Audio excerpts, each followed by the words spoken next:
Hello everyone and welcome. Make a cup of your favorite drink and get comfortable because this is a wonderful time for news stories from YellowCat. Send your own stories in the comments below and maybe they'll be in our new video.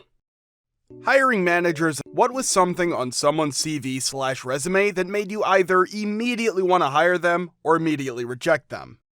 I was hiring for a very competitive IT role last year, and one guy, who didn't have the best real-world experience, added a single QR code at the bottom of his CV. I scanned it, and it took me to an online portfolio, including a secure lab with simulations he'd ran, allowing me to test scripts he'd written, and also play around in his lab environment. Honestly, I'd never seen anything like it. The guy got the job and has continued to be a great fit. I received a resume from an applicant that included a letter of recommendation from his cat. The letter was hilarious and signed with a clip art paw print. I thought it was great and wanted to bring him in, but the manager for the position wasn't as crazy about it. I guess the point is, humor in an application can work for you, but it really depends on the person. Hiring for retail. 2 all-time favorites. Experienced at stocking the cooler, responsible for closing paperwork after each S. I have several CVs that will never make the cut. I keep them in a non-GDPR-proof binder hidden out of view. I work as an IT recruiter. Normal CV on the job site. Junior profile, 18 years old, just finished school. Pretty normal CV, except at the bottom, he writes that he has a small D and likes guys. The CV goes back and forth in the office. Eventually, we decide to call him and ask why he put that on his CV. Turns out, he had to make the CV for school, left his PC open, and one of his classmates thought it was funny to add that to his profile. A CV with a picture of a man in only his boxers. No headshot, just his abs, boxers, and legs. We did not call the guy. Several CVs with people ranting against the government, religion, or anything else. Obvious proof of mental disabilities. People writing things such as, "I will do the time for the crime I may or may not have committed." I haven't called any of them. Cover letters with the wrong company name on it. So many cover letters with the wrong company on it. Recruiters will forget to change your name when sending you an in-mail. Applicants will forget to change the name when applying. We really need to get rid of mandatory cover letters. I'll still call them if their profile is decent. People being open about just putting their CV online so they can keep their unemployment benefits. At least they don't waste my time. I had a candidate who worked in counseling in the past, mostly with kids who had been through trauma. They had a line on their resume that said, "Expert in child kidnapping." I had to at least give them an interview because I understood the intent, but the wording was just hilariously unfortunate. For those seeking clarity, he was an expert in kidnapping cases. No, he didn't get the job. Nice guy, but not a good fit for the role.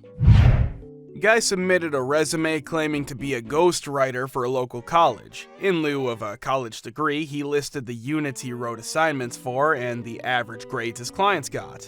Good lord, I actually was a legitimate ghostwriter for a few years. An agency would pay me to scout locations in a remote town and write detailed descriptions of the things to see, visit, do, etc. They'd pass this on to travel sites whose writers would add their personal touch and make it about their visit to those locations.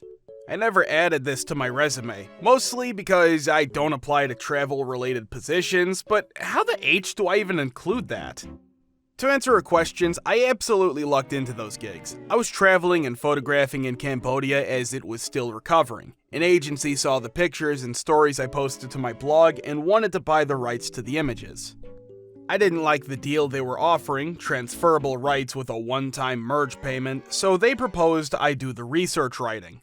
I was writing anyway, and since I was getting little traction with that, I took them up on the offer to do the ghostwriting. It didn't pay much, but it enabled me to travel longer. Another agency caught me just as I was getting ready to visit Myanmar back when almost no one was going there, with a similar offer. I suspected it was someone who left the first agency. Believe me when I tell you, it's a job. You don't do whatever the H you want to do, my usual strategy, but plan out your trip to hit the areas that interest them, then plan out your day to locate all the various things, then spend a good part of the evening turning your notes into consumable copy. Although I wrote a lot, I only ever found a couple places where my text showed up in commercial travel blogs. A guy was said we had to hire him because he had a disability and it would be discrimination if we didn't. He wasn't hired, he called the CEO a few times to complain. We went through it at least 3 times over the course of multiple hirings. I got my first IT job because I put in additional skills modifying Fallout 3 using Gek. I just loaded custom packs and got them to work, and they gave me the job miraculously, even though I was underqualified. I was an AV engineering team lead for a startup for a time. A couple of years ago, I was hiring to fill about 30 slots of a very basic AV tech position. I had about 20 applicants at the time, so if you were reasonably competent, you were in. I got one resume and cover letter through our website from a guy who I will henceforth refer to as the F-up. Every third word on the thing was spelled incorrectly, punctuation was optional, and spacing was randomized. Thinking this can't be real, I called one of the guy's references. Oh boy, did I ever get an earful from a grumpy business owner. The F-up in question was so much of an F-up that he was applying for positions in my area because he was effectively blacklisted from just about every job site and labor company in his hometown, a medium-sized US city with a very, very large audiovisual job market. The reference told me that he told the F-up not to hand his name/number out as a reference because the F-up had caused more than $200,000 of damages to the reference's company's equipment the previous year. He went on to name correctly and from memory the other references that the F-up likely listed on his resume, friendly competition of the reference, and told me that they would all say the same thing. So I called around. The F-up is apparently quite the liability. We did not end up hiring the F-up, but I made some new business friends in another city. We've since collaborated on a couple of larger conference gigs that hit their city first and then our city afterwards, so thanks F-up. A few years ago, I bought an already working franchise location in the next town over, which is a very small and quiet town.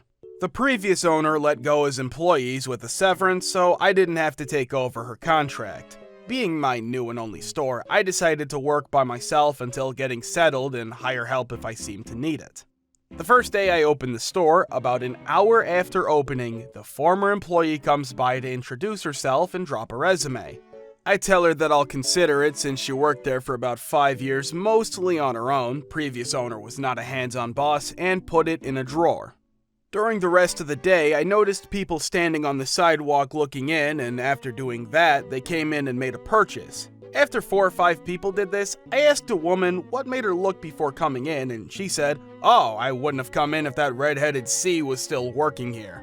Needless to say, I put a "under new management" sign on the door using the back of the C's CV, and no one else looked before coming in that day. Not a hiring manager, but I once wrote stuff like able to plug in USB on first try and can do up to 10 push-ups before going into sleep mode in the additional skills section.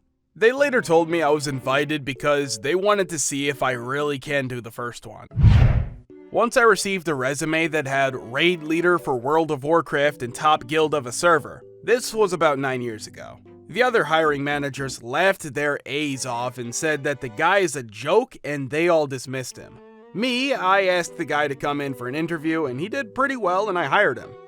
The reason I brought the guy in for interview was because I'm an avid World of Warcraft player at the time and I know the raid leaders go through.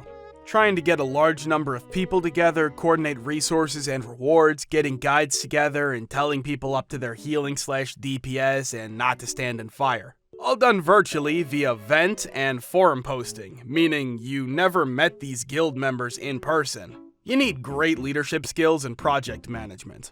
Also, at that time, I was dealing with a lot of people off-site, so I thought this guy would be a good fit.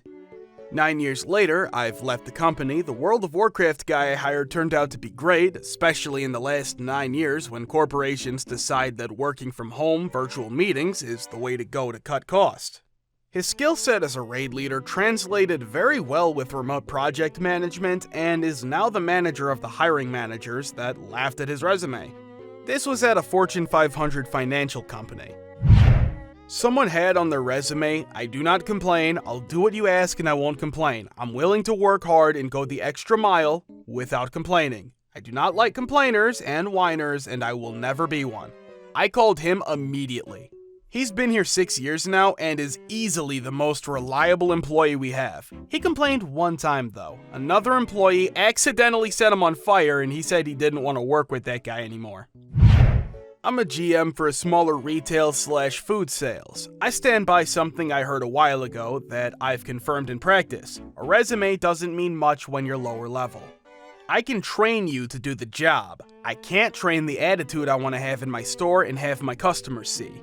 With the exception of highly technical jobs, I'd be willing to bet this holds true in more places than people want to admit. Think of how many people you've seen get trained to be better at a job than the person who knew how to do it previously. Personality, willingness to learn and work, and customer service skills. When I was a hiring manager, IT/software development, lots of shortlisted experience without any indication that the person was a contract employee. Many contractors work on contracts that are 6 to 9 months, and I get that. However, if your resume is just a long list of companies where you've worked at each for less than a year, and it's not apparent these were contract positions, I'm probably going to assume that you're just buzzword padding your resume without any useful experience because most people can't get meaningful experience in a particular language or technology that quickly. I did contract work for 6 years. I know how it usually plays out in our local market. Here's one from the other side of the desk. At one point, I sent a resume to a local company who had reached out to me to see if I was interested in an opening. When I went in for the interview, the guy interviewing me seemed really grumpy and, frankly, hostile towards me. He directly contradicted a few of my answers to soft questions, why are you looking for a job, etc. Side notes that will be important later. I brought a printed copy of my resume along, but when I came in, he already had a printout, so I didn't offer my copy. At the time, I had a list of Jack Handy SNL quotes that would be randomly appended to my email signature. It's sad to think that a family can be torn apart by something as simple as a wild pack of dogs. Stuff like that. Whenever I sent an email, one of these would be picked from the list and added below my signature. We made it through the interview, and as I was getting ready to go, he said, "Can I be honest with you? Your resume is kind of a shambles, and there's stuff on here that I find a little disturbing and really doesn't belong here. Before you give your resume to someone else, you should remove that." So this guy shoves his copy of my resume across the table and stabs his finger at it. It's a total mess. None of the formatting, every line starts with a greater than symbol, and at the bottom is a Jack Handy quote, "I believe in making the world safe for our children, but not for our children's children because I don't think children should be having S." Turns out the guy is a total technophobe, bad call for someone interviewing software developers, and his secretary had copied the content of my resume and pasted it into the body of my email when she forwarded it to him. I had brought a nicely printed copy of my resume and gave it to him, none of that alarming offensive content. He ended up extending an offer, but I was no longer interested. Thank you for watching. Guys, thank you for all of the support and likes. Subscribe to the channel if you're not subscribed yet. See you next time.